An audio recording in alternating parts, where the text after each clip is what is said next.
La chambre 314. Quand Daniel arriva à l'hôpital Saint-Aurélien, il était épuisé. Il venait d'être embauché comme agent de nuit. Le travail semblait simple, surveiller les couloirs, signaler toute anomalie, ne jamais entrer dans les chambres fermées à clé. Le chef de service lui expliqua les règles d'une voix plate. La chambre 314 est condamnée. Pourquoi ? Demanda Daniel. Parce qu'elle est vide. Daniel trouva ça étrange, mais il hocha la tête. La première nuit se passa sans incident. La deuxième aussi.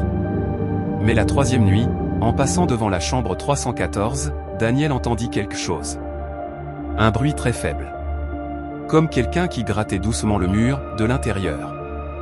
Il posa l'oreille contre la porte. « Allô » murmura-t-il. Le bruit s'arrêta immédiatement. Daniel sentit un frisson lui parcourir la nuque. Il recula. Sur la porte, une petite plaque métallique brillait. 314 inoccupé. Le lendemain, Daniel demanda à une infirmière. Elle devint blanche. « Vous avez entendu quoi » ? Un bruit. « Impossible, dit-elle. Cette chambre n'existe plus pour nous. » Cette nuit-là, Daniel décida de rester devant la 314. Juste pour vérifier. Les minutes passaient. Rien. Puis, la poignée tourna lentement. Daniel recula d'un pas. La porte s'ouvrit toute seule. À l'intérieur, la chambre était meublée. Un lit. Une chaise. Un miroir accroché au mur. Et quelqu'un était assis sur le lit. Un homme, dos à Daniel, parfaitement immobile. « Monsieur ? Vous n'avez pas le droit d'être ici » L'homme se leva lentement. Quand il se retourna, Daniel eut envie de crier.